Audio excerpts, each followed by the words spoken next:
कार्यक्रम भी। अतिथि देवो भव ये भारत देश की हजारों साल परंपरा है जिसे राजस्थान में पधारो हमारे देश के नाम से जाना जाता है। लेकिन इस दिव्य दर्शन को समझने के लिए आकाश जैसा मन, समुद्र जैसी गहराई चाहिए। क्या कोई आता इसे समझ पाएगा, इसे जी पाएगा? नहीं, क्योंकि धकेलतों के सिर्फ दो उद्देश्य होते हैं, लूटपाट और धोखा। हमने अंग्रेजों को भी दर्शन से नवाजा, पर उन्होंने इसे हमारी कमजोरी समझ ली। राणा रतन सिंह के साथ भी कुछ ऐसा ही हुआ। उन्होंने युद्ध डालने के लिए व लाखों लोगों की प्राण रक्षा के लिए घर आए खिलजी का आदर सत्कार किया। उन्हें क्या पता था कि चीनी में दूध मिलाने में कोई महादेव का नाम नहीं, बल्कि दो मुहा सांप है जो सिर्फ डसना और धोखा देना जानता है। वही हुआ जिसका डर था। जब राणा खिलजी को दुर्ग द्वार पर छोड़ने गए तो उसने धोखा देकर उन्हें बंदी बना लिया। यहीं से प्रारंभ होती है पंडित नरेंद्र मिश्र की काल जय रचना गोरा बादल। दोहराता हूँ सुनो रक्त से लिखी हुई कुर्बानी, जिसके कारण मिट्टी भी चंदन है राजस्थानी। रावल रत्न सिंह को चलते कैद किया खिलजी ने, कालजयी मित्रों से मिलकर दगा किया खिलजी ने। खिलजी का चित्तौड़ दुर्ग में एक संदेशा आया, जिसको सुनकर शक्तिशोर पर फिर अंधियारा छाया। 10 दिन के न पद्मिनी का डोला यदि आया, यदि न रूप की रानी को तुमने दिल्ली पहुंचाया, तो फिर राणा रत्न सिंह का शीश कटा पाओगे। शाही शर्त न मानी तो पीछे पछताओगे। पद्मिनी यदि मुझे न मिली तो रतन सिंह का कटा हुआ शीश तुम्हें मिलेगा। खिलजी का संदेशा आ गया। चित्तौड़गढ़ में सबके सामने एक ही प्रश्न था, राणा की रक्षा कैसे की जाए। लेकिन राजपूत योद्धाओं के लिए ये प्रश्न बहुत बड़ा नहीं था। इसका उत्तर हर एक मेवाड़ी के पास था। बलिदान, किसके लिए बलिदान? भारतीय आन बान एवं स्वाभिमान के लिए बलिदान। सबसे बड़ा प्रश्न ये था कि सेना का नेतृत्व कौन करेगा। इसका उत्तर सिर्फ महारानी पद्मिनी के पास था। सेना का नेतृत्व करेंगे पूर्व सेनापति गोरा व उनके भतीजे महावीर बादल। पूर्व इसलिए क्योंकि ऐसा कहा जाता है कूटनीति के कारण रक्तपात टालने के लिए राणा रतन सिंह ने खिलजी को अनुमति दी थी कि वह एक बार रानी पद्मिनी को शीशे में देख सकता है। परंतु सेनापति गोरा को राणा का ये निर्णय कतई स्वीकार नहीं था। उनका स्पष्ट कहना था, एक बार ही क्यों झुके हम किसी आतताई के सामने। महारानी पद्मिनी चित्तौड़ की अस्मिता है। यदि कोई आतताई उन्हें देखे तो उसकी आंखें निकालकर रणचंडी को भेंट कर देंगे। आपके लिए प्राण देना स्वीकार है राणा, परंतु आपका ये निर्णय स्वीकार नहीं है। ये हमारी राजपूताना शान के विरुद्ध है।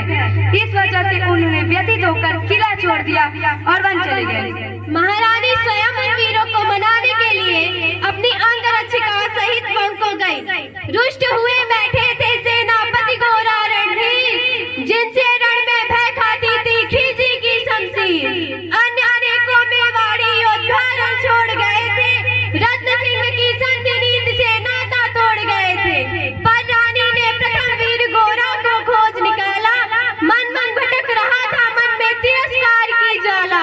गोरा से पद्मिनी ने खिलजी का पैगाम सुनाया, मगर वीरता का अपमानित जान नहीं मिट पाया।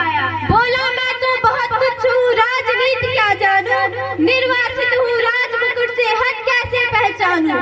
बोली पद्मिनी, समय नहीं है वीर क्रोध करने का, अगर धरा की आन मिट गई घाव नहीं भरने का। दिल्ली गई पद्मिनी तो पीछे पछताओगे, जीते जी राजपूती कुल को दाग लगा जाओगे। चित्तौड़ के जिस मस्तक को अकबर से लेकर खिलजी तक नहीं झुका पाया, उसे रानी ने परमवीर गोरा के आगे झुका दिया। महारानी का यह मस्तक किसी व्यक्ति के सामने नहीं झुका था, यह मस्तक सामर्थ्य के आगे झुका था, शौर्य के आगे झुका था, पराक्रम के आगे झुका था और त्याग के आगे झुका था। फिर के शब्दों में महावीर गोरा महारानी का गौरव गान करते हैं, सुनिए। महारानी हो तुम सिसोदिया कुल की जगदम्बा हो, प्राण प्रतिष्ठा एक लिंगी ज्योति अति गंदा हो। जब तक गोरा के कंधे पर तुझे शीश रहेगा, महाकाल से भी राणा का मस्तक नहीं कटेगा। गोरा की शपथ भारतीय वाङ्मय में दूसरी ऐसी शपथ थी जो मृत्यु को सर्वोच्च स्तर पर जाकर चुनौती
कुशल है। 700 डोलियों में 700 सैनिक तथा हर डोली को उठाने के लिए 4 अन्य सैनिक, यानी एक डोली पर कुल 5 सैनिक, कुल मिलाकर 3500 के आसपास कुल सैनिक। बजा कुंज का संग सैनिकों ने जयकार लगाई, हर हर महादेव की ध्वनि से दशों दिशा लहराई। गोरा बादल के अंतस में जगी ज्योति की रेखा, मातृभूमि चित्तौड़ दुर्ग को फिर जी भर कर देखा। कर अंतिम प्रणाम चढ़े घोड़े पर सुकुट अभिमानी, देशभक्त की निकल पड़े लिखने वो अमर कहानी, जिसके कारण मिट्टी भी चंदन है राजस्थानी, दोहराता हूँ सुनो रत्न से लिखी हुई कुर्बानी। जा पहुंची डोलियां एक दिन खिलजी की सरहद में, उधर दूत भी जा पहुंचा सा खिलजी के रंग महल में। बोला शहंशाह पद्मिनी मल्लिका बनने आई है, रानी अपने साथ हुस्न की कलियां भी लाई है। एक मगर फरियाद उसकी फकत पूरी करवा दो, राणा रतन सिंह से एक बार मिलवा दो। गोरा खिलजी अपने जीत पर पागल हुए जा रहा था, उसको मुंह मांगी मुराद मिल गई थी। उसने रानी को राणा से मिलवाने का हुक्म दे दिया। सेनापति गोरा समझ गए यही समय है, सही समय है। उन्होंने अपने भतीजे बादल को बुलाया और उसे सारी रणनीति समझा दी। कहते हैं कि रानी के डोले में एक लोहार को बैठाया गया था। उसका काम था जैसे ही राणा से मिले उनकी बंधन काट दे। या लोहार पद्मिनी भेष में बंदीगिरी जाएगा, केवल 10 टोलियां लिए गोरा पीछे धाएगा। ये बंधन काटेगा, हम राणा को मुक्त करेंगे और उन्हें चित्तौड़ दुर्ग पर वो शक्शल पहुंचाएगा। राणा जाए जिधर शत्रु को उधर न बढ़ने देना, एक समय को उस पथ पांव न रखने देना। मेरे लाल लाडले बादल आन न पाने पाए, तिल तिल कट मरना मेवाड़ी मान न जाने पाए। महावीर बादल अपने काका से भी एक कदम आगे निकल गए। उन्होंने अपने काका को उत्तर दिया, ऐसा ही होगा काका, राजपूती अमर रहेगी, बादल की मिट्टी में भी गौरव की गंध रहेगी। महावीर बादल का उत्तर सुनकर महारथी गोरा के हृदय में वात्सल्य जागृत उठा। दोनों योद्धा गले मिले। उन्हें पता था शायद वो अंतिम बार एक दूसरे को देख रहे हैं, अंतिम बार गले मिल रहे हैं। इसके बाद वो इस भारत माँ की पुण्य गोद में सदा सदा के लिए सो जाएंगे। गोरा कहते हैं, तो फिर आ बेटा बादल, सीने से तुझे लगा लूं, हो न सके अब मिलन शायद अंतिम लाड लड़ा लूं। या गाकर बाहों में भरकर बादल को गले लगाया, धरती का पकई अंबर का अंतस मन भर आया। सावधान तो पुनः पथ पर बड़े गुरा सेनानी, पूछ लिया झट से मुड़कर बूढ़ी आंखों का पानी, जिसके कारण मिट्टी भी चंदन है राजस्थानी, दोहराता हूँ सुनो रक्त से लिखी हुई कुर्बानी। गोरा जा पहुंचे उस बंदीगृह में जहाँ महाराजा राणा रतन सिंह कैद थे। गोरा की चादरी चली, राणा के बंधन काटे, छाट छाट कर शाही पहरेदारों के सर काटे। लोहार ने राणा के बंधन काटे। राणा को पश्चाताप हुआ कि अगर उस दिन गोरा की बात मान लेता तो शायद ये दिन नहीं देखना पड़ता। मैंने जिसे पराया समझा, जिसे अपमानित किया, आज वही मुझे बचाने के लिए अपने प्राणों की आहुति देने आया है। लिपट गए गोरा से राणा, गलती पर पछताए, सेनापति की नमक हलाली देख नयन भर आए। लेकिन कोई भी विजय बिना रक्त चंदन से अभिषेक किए पूरी नहीं होती। चित्तौड़ को भी अपने रक्त से दिल्ली सींचनी पड़ी, क्योंकि खिलजी की सेनापति को शंका हो गई थी। पर खिलजी का सेनापति पहले से ही शंकित था, वो मेवाड़ी चट्टानी वीरों से आतंकित था। जब उसने लिया समझ पद्मिनी नहीं आई है, मेवाड़ी सेना खिलजी की मौत साथ लाई है। राणा चले तभी शाही सेना लहरा कर आई, खिलजी की लाखों नंगी तलवारें पड़ी दिखाई। खिलजी ललकारा, दुश्मन को भाग न जाने देना, रतन सिंह का शीश काट कर ही वीरोदम लेना। टूट पड़ो मेवाड़ी शेरों, बादल सिंह ललकारा, हर हर महादेव का गर्जा नव भेदी ने जयकारा। निकल डोलियों से मेवाड़ी, बिजली लगी चमकने, काली का खप्पड़ भरने, तलवारें लगी कटने। राणा के पद पर शाही सेनापति तिनक बढ़ा था, पर उस पर तो गोरा हिमगिर सा अड़ा खड़ा था। कहा जफर से एक कदम भी आगे बढ़ न सकोगे, यदि आदेश न मानी तो कुत्ते की मौत मरोगे। रत्न सिंह तो दूर, उनकी छाया तुम्हें मिलेगी। मिलेगी, रक्त सिंह तो दूर उनकी छाया तुम्हें मिलेगी, दिल्ली की भीषण सेना की होली अभी जलेगी। यह कहकर महाकाल बन गोरा रण में हुंकारा, लगा काटने शीश बही वो समर में रक्त की धारा। खिलजी की असंख्य सेना से गोरा घिरा हुआ था, पर मानव वो रण में मृत्युंजय बना हुआ था। वह मेवाड़ी शेर अकेला लाखों से लड़ता था, बढ़ा जिस तरफ वीर उधर ही विजय मंत्र पढ़ता था। इस भीषण रण से पहली थी दिल्ली की दीवारें, गोरा से टकरा कर टूटी खिलजी की तलवारें। महायुद्ध हो रहा है, एक तरफ खिलजी का गुमान, एक तरफ भारतीय राष्ट्रदाना आन बान और शान। मगर कयामत देख अंत में छल से काम लिया था, गोरा के जंघा पे अली ने छिपकर वार किया था। वही गिरे वीर वर गोरा जफर सामने आया, शीश काट दिया धोखा देकर मन में हर्ष आया। जफर ने धोखे से खिलजी गोरा का सर काट दिया, मगर वह हरी मेवाड़ी गोरा का धड़ भी तोड़ा, किया जफर पर वार की जैसे सिर पर गिरा हथौड़ा। एक बार में ही शाही सेनापति चीर दिया था, जफर मोहम्मद को केवल धड़ने ने जीत किया था। महाप्रतापी गोरा का धड़ कट गया तो सिर्फ उनके सर में कट गया, तो सिर्फ उनके धड़ ने खिलजी के सेनापति जफर मोहम्मद के टुकड़े टुकड़े कर दिए। ये है हमारा शान, ये है हमारा पराक्रम और ये है हमारा राष्ट्र।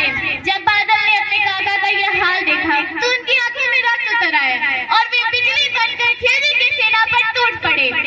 जो ही जफर कटा शाही सेना का साहस लज्जा, काका का धड़ देख बादल महारुद्र सा गरजा। अरे कायरों नीच बागड़ों छल से रण करते हो, किस बूते पर जवान मर्द बनने का दम भरते हो, जवान मर्द बनने का दम भरते हो। ज्वालामुखी फटा हो जैसे दरिया में तूफानी, सदियां दोहराएंगी बादल की गढ़रंग कहानी। अरी का भाला लगा पेट में आते निकल पड़ी थी, जख्मी बादल पर लाखों तलवारें खिंची कड़ी थी। कसकर बांध लिया हाथों को केसरिया पगड़ी से, रंग चकदीगान हो प्रलंकर सम्मुख मृत्यु खड़ी से। अब बादल तूफान बन गया, शक्ति बनी फौलादी, मानो खप्पर लेकर रण में लड़ती हो आजादी। उधर वीरवर गोरा का दर अरिदल काट रहा था और इधर बादल लाशों से भूतल पाट रहा था। एक एक कर मिटे सभी मेवाड़ी वीर सिपाही, रत्न सिंह पर लेकिन रंजक आज न आने पाई। राणा रतन सिंह मेवाड़ सकुशल पहुंच गए, लेकिन इस कुशलता की कीमत बहुत महंगी थी। गोरा, बादल और हजारों शूरवीर योद्धा इस युद्ध में बलिदान हो गए। गोरा, बादल अपने दो शूरवीर बेटों का सर कटा देखा तो माँ भारती भी अपने अश्रु नहीं रोक पाई। गोरा बादल केशव पर भारत माता रोई थी, उसने अपनी दो प्यारी ज्वलंत मड़ियां खोई थी। धन्य दड़ा मेवाड़, धन्य रहा गोरा बादल बलिदानी, जिनके बल से रहा पद्मिनी का सतत अभिमानी, जिसके कारण मिट्टी भी चंदन है राजस्थानी। दोहराता हूँ सुनो रक्त से लिखी हुई कुर्बानी। गोरा और बादल के इस अप्रतिम शौर्य को प्रणाम करके मैं बस इतना ही कहना चाहूंगी, सिर अलग हुआ धड़ से लेकिन वे झुके नहीं। मतवाले थे भारत माँ के शौर्य पुत्र, वो महासूर्य उजियाले थे। लड़कर कबंध से बंद छुड़ा राणा के खातिर, रुद्र हुए उनके गौरव में, गिर करके गिरसिंह हजारों क्षुद्र हुए। नमन है माँ भारती के उन यशस्वी पुत्रों का, जिन्होंने हमारी राष्ट्र रक्षा के लिए अपने प्राणों का बलिदान दे डाला और भारतीय स्वतंत्रता चेतना के महासूर्य हो गए। आपने बड़े ध्यान से सुना, बड़े ध्यान